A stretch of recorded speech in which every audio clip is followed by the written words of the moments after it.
Halo, selamat malam teman-teman historical semua. Apa kabar kalian? Semoga dimanapun kalian berada, kalian tetap sehat, sejahtera, dan juga selalu bahagia. Oh ya, sudah lama ya, sudah berlalu beberapa bulan kita tidak berjumpa. Bagaimana kabar kalian teman-teman? Pada petualangan kita kali ini, kita akan menelusuri salah satu pantai dari sekian banyak pantai di pesisir selatan Pulau Jawa. Mungkin teman-teman ingin kita mendatangi suatu tempat ataupun berpetualang di situs-situs kuno. Mungkin selanjutnya kita akan melakukan perjalanan setelah kita menyelesaikan perjalanan kita di pesisir pantai selatan pada episode kali ini. Oke teman-teman,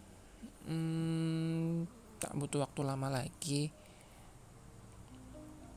Kita akan mengajak teman-teman semua untuk mengikuti perjalanan kita kemarin di salah satu pesisir pantai selatan, tepatnya di daerah Cilacap. Kita akan mengupas salah satu upacara adat ataupun ritus adat yang sampai sekarang masih dipertahankan. Berikut tentang beberapa mitos ataupun fakta yang menyelimuti di upacara adat tersebut. Tetap saksikan Historical Channel dan tetap ikuti perjalanan kita.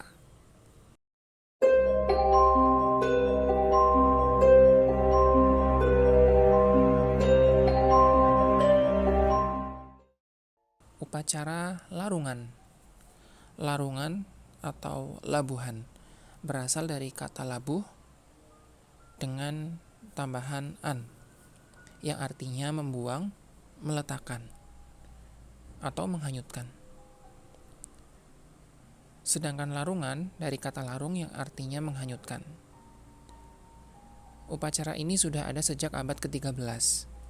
Secara bahasa dapat dimaknai bahwa larungan atau labuhan adalah suatu kegiatan, adat, ataupun upacara, tradisi, ritual yang syarat akan unsur magis dan spiritual, di mana tata caranya adalah dengan meletakkan berbagai macam benda ataupun sesaji di suatu tempat yang dianggap keramat ataupun sakral, ataupun juga menghanyutkannya di lautan ataupun sungai.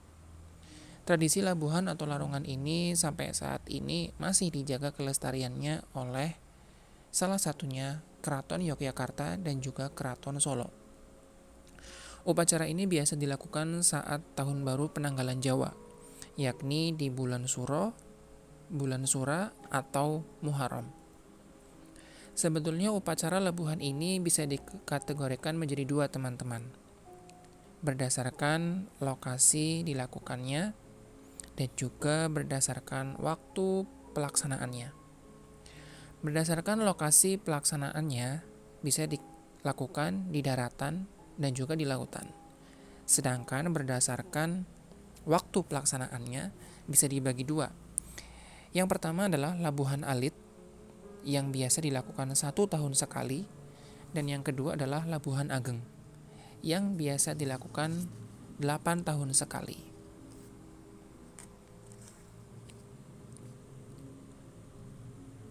Sekedar informasi bagi teman-teman historical semua, ada beberapa titik yang menjadi lokasi upacara sakral, labuhan, ataupun larungan ini. Untuk wilayah yang berada di daratan, meliputi daerah di Gunung Merapi, yaitu Labuhan Gunung Merapi.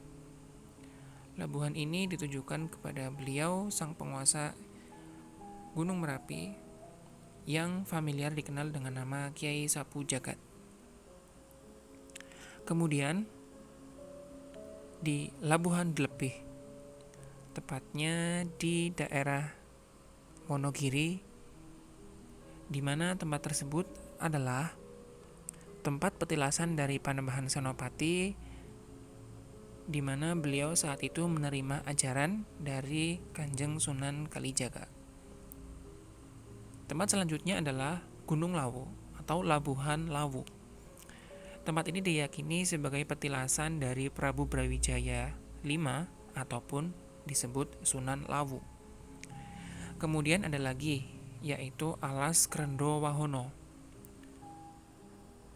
yang diyakini sebagai tempat Batari Koloyowati ataupun Dewi Durga. Labuhan yang biasa dilaksanakan di Alas Krendo Wahono antara lain juga adalah Labuhan Mahesa Lawung. Kemudian untuk lokasi labuhan yang berada di lautan, yang pertama ada di Pantai Parangkusumo, yang diyakini sebagai gerbang depan daripada Istana Balai Sokodomas, Istana Laut Selatan.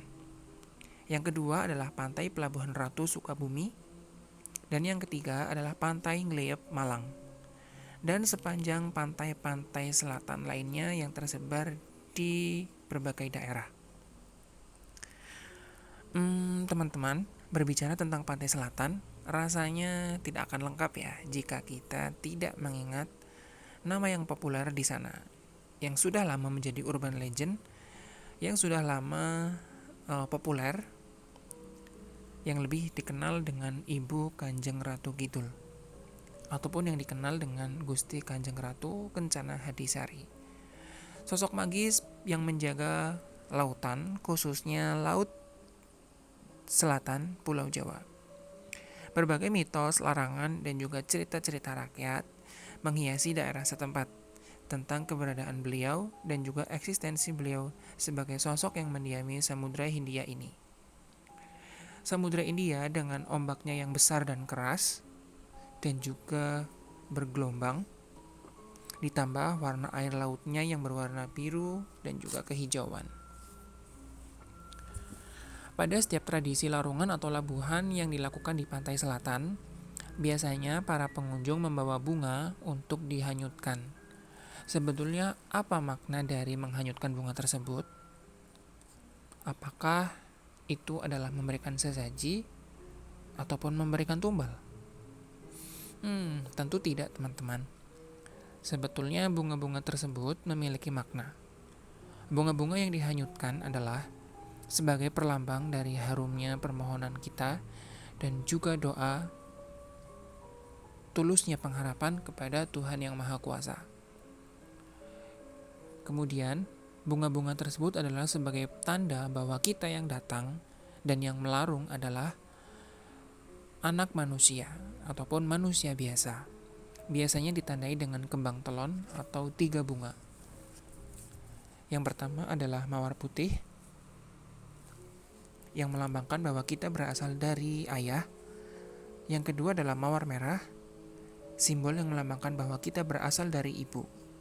Yang ketiga adalah kantil, simbol sebagai perwakilan bahwa kita adalah hamba yang selalu bergantung atau kumantil kepada Tuhan Yang Maha Kuasa.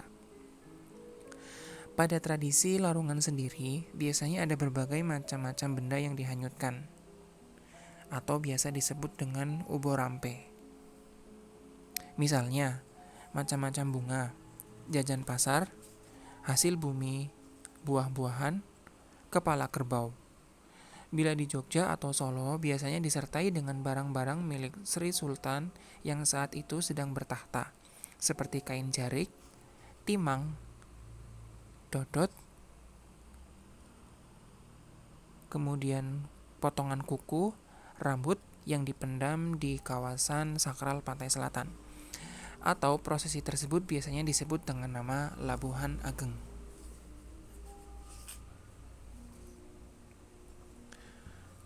Banyak cerita mitos yang beredar bahwa larungan adalah perwujudan bahwa menyembah ataupun memuja dari Ibu Ratu Selatan. Apakah benar demikian? Sepanjang penelusuran kami, larungan adalah sebagai salah satu warisan leluhur yang menjadi daya tarik wisatawan bagi suatu daerah. Larungan juga mengandung makna bahwa hubungan harmonis yang terjalin bukan hanya antar manusia dan manusia, tetapi juga manusia dengan alam.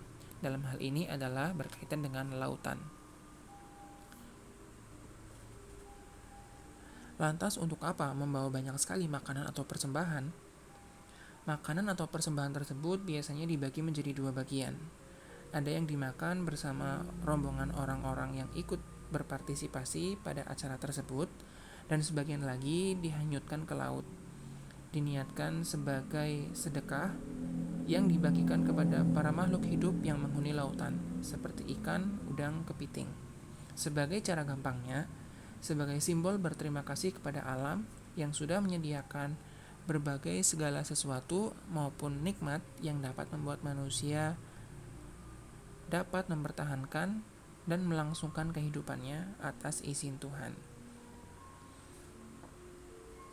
Bukankah tidak salah kalau kita berterima kasih kepada alam, sesekali menjalin hubungan harmonis dengan alam?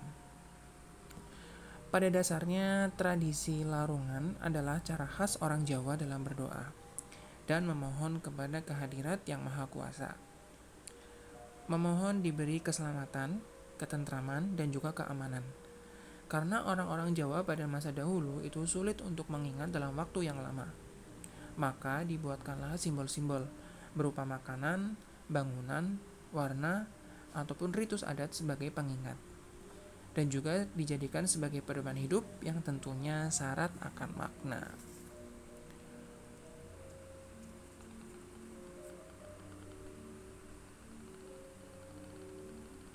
Masyarakat lokal meyakini bahwa larungan atau labuhan selain mencerminkan rasa syukur atas karunia Tuhan, juga merupakan sarana untuk memohon keselamatan dan juga untuk membersihkan suatu tempat dari kotoran-kotoran yang tidak kasat mata. Seperti halnya bila ada orang yang terkena kiriman ataupun guna, biasanya tak jarang mereka membuang benda-benda yang mengganggu di badan orang tersebut di lautan. Sama halnya untuk menolak hal-hal yang buruk dan menghindari kejadian-kejadian yang tidak diinginkan, seperti orang yang terseret ombak, kapal yang karam, kecelakaan laut, dan lain-lain. Larungan merupakan salah satu momen di mana yang dinanti oleh warga masyarakat, di mana pada saat ubo rampe ataupun sesaji dihanyutkan, maka mereka akan saling memperebutkan sebagai bentuk ngalap berkah dan bentuk rasa sukacita. Oh iya teman-teman historical, apabila kalian kebetulan mendapatkan kesempatan untuk menyaksikan upacara larungan ini, kami ingatkan, setelah prosesi selesai ataupun ubo rampe sesaji sudah dihanyutkan, sebaiknya segera naik ke daratan atau jangan berlama-lama di dalam air. Karena tak lama setelah itu biasanya ombak akan berubah menjadi sangat besar dan bergulung-gulung secara tiba-tiba. Dan arusnya juga akan menjadi semakin kuat dan menyedot ke arah tengah lautan. Tetap jaga diri dan keselamatan kalian ya. Baik teman-teman, sekian perjalanan kami di salah satu pantai di pesisir selatan Pulau Jawa. Oh iya, hampir lupa. Pantai ini banyak pohon cemara. Banyak juga yang menyebutnya pantai ini dengan nama Pantai Cemoro Sewu. Nantikan terus perjalanan kami selanjutnya di tempat-tempat yang unik, menarik, dan juga penuh dengan cerita. Jangan lupa like, subscribe, dan tinggalkan komentar bila kami menyukai perjalanan kami.